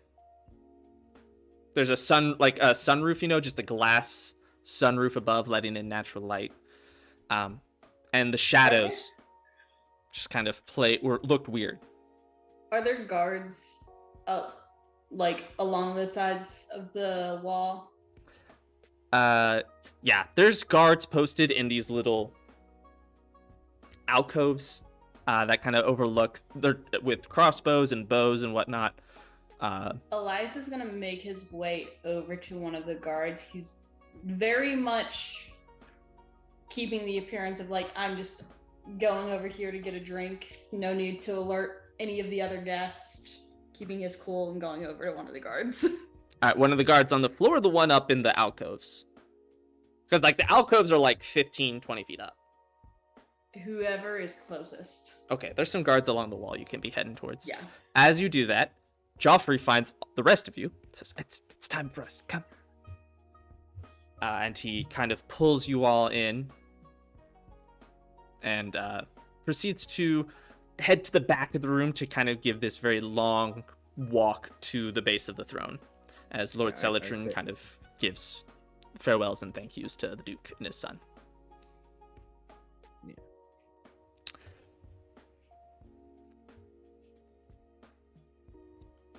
Joffrey kind of gets to the back, and trumpets sound once more. And the Duke says, I now present sword made by master craftsmen, stolen by an unknown individual from the blacksmith himself, and recovered by a heroic group of individuals who are here to present the sword with. Joffrey Blacksmith. And all the crowd turns and looks at the five of you with Joffrey. And since Elias is not in with this folk yet. And you all begin to make your way down. 6 of us. Yes. Well, there's, because Gabo too. Yeah. And as you all walk down, people are looking at you and kind of talking in hushed tones, you hear Quacker's Investigative Services, and Lady Athalia Mortal kind of looks at you all oh, fascinating. And other folk are obviously very intrigued. Joffrey is in the moment oh, where's Lyra? No, never mind, it's too late now. As Lyra, are you still disguised as Tyler? Yeah. Perfect. Oh, so you all come forward, and the Duke's son walks down to meet you all, with the soldiers, some of the soldiers flanking him once more, looking very impressive. he approaches you all and says, I understand it was quite the accomplishment. You brought back more than just the sword. Many other things were stolen, and for that you have this city's gratitude. Many magical things were stolen, and you managed to recover all of them, including some very historical artifacts. For that, I thank you. It means a great deal to myself and the people of this city. And he gives kind of a half bow, and many other folks kind of follow suit, giving a half bow and sort of following his lead. Joffrey takes the box holding rune and opens it up to reveal an unsheathed rune who doesn't say anything. Understandably, maybe you think Joffrey's briefed him about what's going on. And as the Duke's son, reaches to grab the hilt, as trumpets play in this very epic sound, there is a sudden cracking of glass and a shattering sound. Yeah. And arrows begin raining down on top of all of you. That's not what I was expecting. And that's where we're gonna end tonight's session. No! We're gonna pick it back up with y'all figuring out what the heck's going on. Damn it, I thought But it we was... just took our break. We just came back from break. No! Break was a little later today. You've bamboozled me. I didn't think it was gonna be arrows. Oh no, Sterling, I'm so sorry. Just came in. But all of this will be up on our YouTube channel.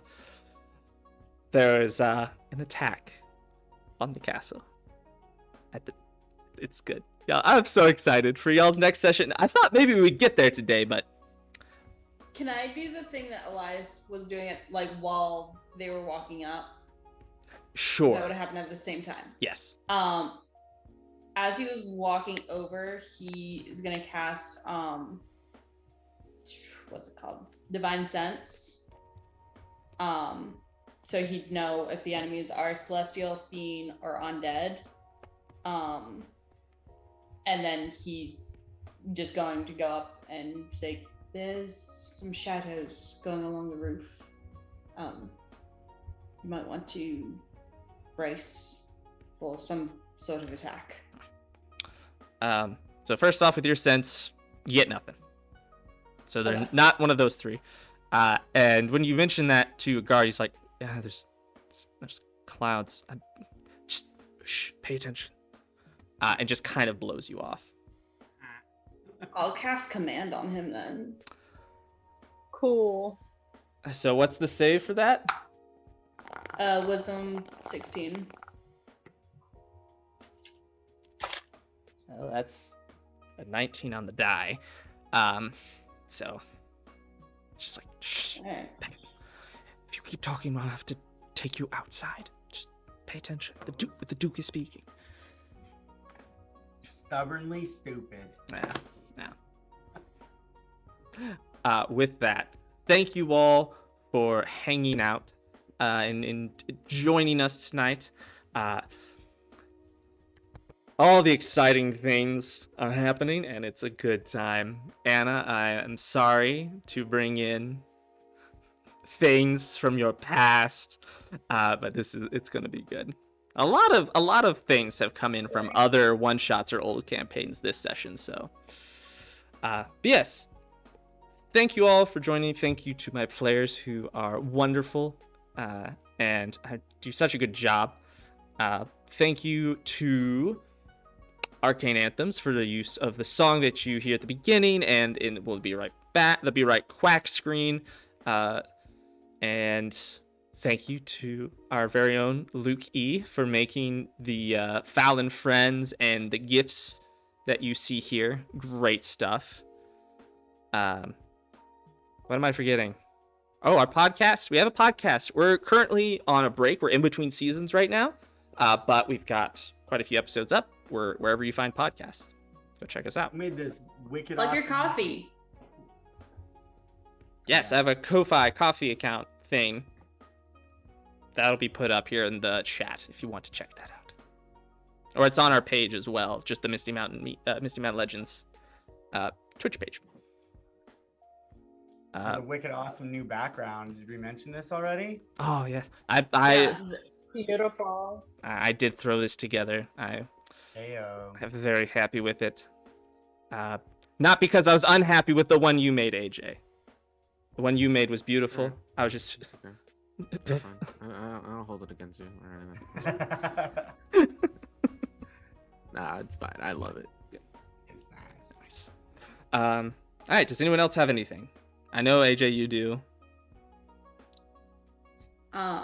I will put my socials in the chat, and I will put the artist socials in the chat again. If anybody wants to check them out, their commissions, I believe, are currently closed, but you should follow them, and when they open, get in that line. gorgeous art. Just art. All the gorgeous art. It's so good. All right. Well. Yeah, I'll put socials in the chat too. AJ, take it away. Hi, I'm AJ, also known as Sushi Kid. I am a video editor, transcriber, streamer, voice actor, and producer. You can find me on the 3Ts of social media: Twitch, Twitter, and TikTok as Husha_Kid. What can I announce?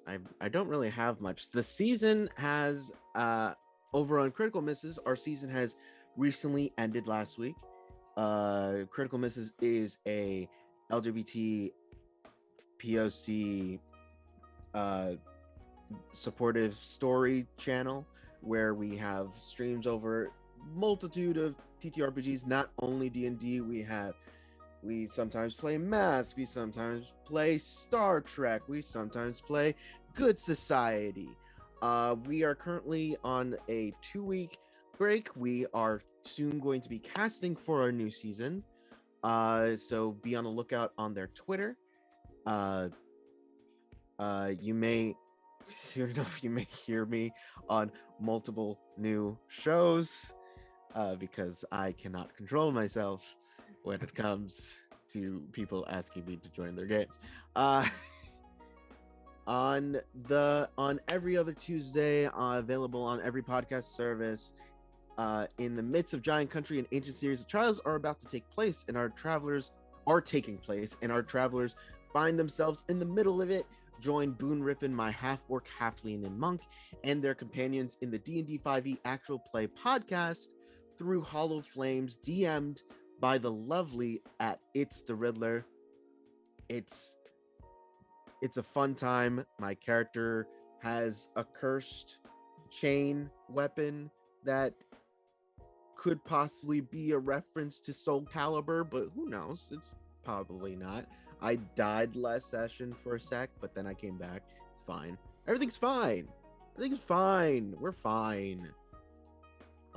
Soon enough, the Star Trek Adventure Show, The Lost Frontier, will be making a comeback for season 2. Stay tuned on to my socials and Critical Misses socials for seeing exactly when that comes back. I will be returning as Dr. Tixel, your nervous ball of energy that is a doctor on the USS Solstice. We broke reality. It's fine. Like I said, we're all fine. It's fine. It's fine.